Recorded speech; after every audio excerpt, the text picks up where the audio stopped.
Where are you going, Brain? Back to the cage to plan for tomorrow night. Why? What are we gonna do tomorrow night? The same thing we do every night, Pinky. Try to take over the world.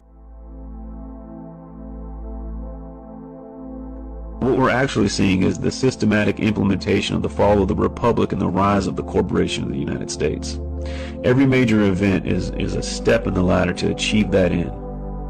COVID is just another rung in the ladder, which is why there's a deliberate mixing of all the wordplay, right? I mean, we should stop calling it, quarantine. That's a term designated for people that are verified sick. This is a house arrest mandated by the state. You should stop calling it, social distancing. There's nothing social about forced isolation. We should stop saying safer at home when millions of Americans don't have basic necessities adequate to fit their needs. It assumes that everybody's home is equally as safe as the people that are making the statements. We should stop saying, this is for the greater good, right? When you close the economy, killing millions of businesses that families have worked generations to establish, that's anything but good. We should stop saying this is the new normal. That's just blatant mind control drivel. There's nothing normal about forced isolation, treating your neighbor like they have the plague, breathing your own bodily waste, wearing masks, living in constant fear of contamination. That's normal. I mean, after all, if the virus is so deadly, why hasn't it wiped out the homeless who don't social distance, wash themselves regularly, let alone, live in or have access to a sterile environment? Last year, 1.5 million people died of tuberculosis. Why were you not wearing a mask during the tuberculosis pandemic? You were endangering, public health and safety along with billions of other people around the globe. So why didn't you wear a mask? I'll tell you why. Because the mainstream media didn't tell you to wear a mask. Right? It's because there 1.5 million people died from tuberculosis. There was no tuberculosis pandemic any more than there's a coronavirus pandemic. What you're really participating in is a beta test for AI systems and facial recognition. See, these cameras work best when people are, distance apart. Now they're actually testing through machine learning how to recognize, a face that's partially covered. It's also a way to easily determine who's compliant and who's not. Who does the propaganda work on and who it doesn't. Now get this, there's some ironies that are here, right? A society that kills millions of babies a year for convenience has shut itself down to prevent adults from dying. People that on the one hand slaughter babies in the womb by the millions are now preaching to the masses about the sanctity of human life. It's double speak, double talk. It's the two doctrine policy, one for the initiated, one for the uninitiated, one for the inner circle, another for the masses.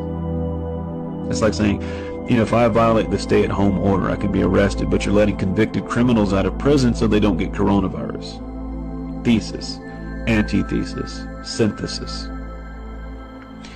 If there's a real pandemic, does it require, faulty virus models, rigged test results, 81% false positives, inaccurate news reporting, staged hospital overruns, manipulated death certificates? Nope. When the government shuts down millions of small businesses but doesn't lay off any government employees, it's not about the health. When the state bans dentists from practicing but deems it necessary for abortion clinics to stay open, it's not about your health. When the state prevents you from buying seeds for your garden but allows you to purchase lottery tickets, it's not about your health. An institution that has the ability to destroy all of Earth through alleged nuclear warfare should not regulate personal self-defense. An institution that's caught trafficking drugs shouldn't be able to regulate plants. An institution that's racked up $23 trillion prior to coronavirus in debt shouldn't be allowed to manage the retirement fund. An institution that was caught spreading STDs should not be allowed to run healthcare. If people are really concerned about public health and safety, in general, but they don't care if people eat garbage, drink poison, smoke cancer, and take prescription drugs, but think that toilet paper, hand sanitizer, and masks are going to protect them from the boogeyman coronavirus. This is a special kind of stupid that I can't address here. You should ask yourself a couple basic questions. When did you consent from, you creating the government to serve you, to you serving the government ruling over you?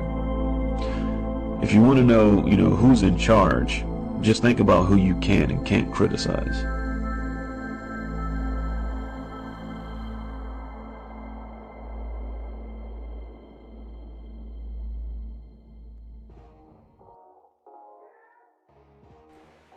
Alright, there you go. I know, I found that video